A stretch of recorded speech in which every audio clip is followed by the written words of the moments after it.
College Station is considering adopting an ordinance that would empower each small phase of a subdivision to limit the number of people living in a home to no more than 2 unrelated individuals. Apartments are not affected. Many college towns our size, such as those shown here, have decided to limit occupancy, including 8 of our SEC competitors. Bryan's residents have had this zoning for 14 years. Each of these cities came to understand that while there's nothing wrong with either lifestyle, high-occupancy student houses and families with children may not be compatible on the same street. They took steps to create some separate places for families. College Station is considering doing the same.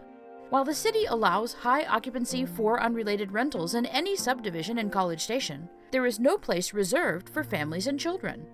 While some college towns have simply selected areas to protect, our city is proposing to let each subdivision phase make this decision for themselves.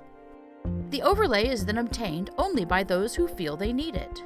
A phase is a very small area and rarely includes more than 4 streets or 40 houses. Shenandoah, for example, has 20 phases. Any phase that wants this protection must obtain approval of a required percentage of property owners as well as City Council. The decision and empowerment lie with you and your neighbors, and neither the city nor the Homeowners Association can impose it on you. There are 2 main reasons why a subdivision phase may want to limit high-occupancy rentals: affordability and lifestyle. The high cash flow from 4 students increases the land value and taxes. The appraisal district assumes all land is worth the same, and they increase everyone's taxes. To pay these taxes, there is pressure for all homes to become high occupancy.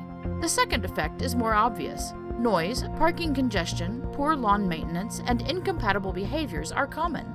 Inattentive young children simply don't belong on a street with the student lifestyle. This is not about liking or disliking students. Students and families simply want different lifestyles. As families leave, only high-occupancy rental investors can afford to buy, and at some point there are few families left. The displacement of families to distant neighborhoods has many negative effects.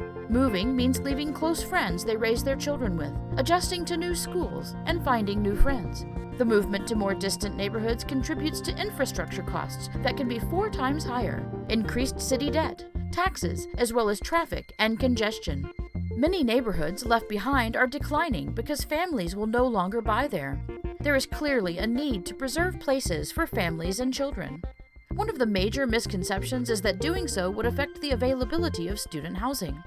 The required percentage of owners who must approve is still being discussed. Based on the 58% threshold initially proposed and a forecasting method developed by Bryan, only the subdivision phases shown in red are likely to be able to obtain the 2 unrelated overlay. A surprising conclusion is that the overlay option will have little impact on the availability of student housing. The red areas within the traditional student rental neighborhoods have few high-occupancy rental houses to begin with, and those that are there will be grandfathered. We do not lack for neighborhoods where 4 unrelated students can live, but as other college towns have concluded, every city also needs affordable and appropriate places for families. The city has always embraced our students and rental investors and will continue to do so. The 2 unrelated overlay ensures we can also preserve places for families. Important decisions are being made now.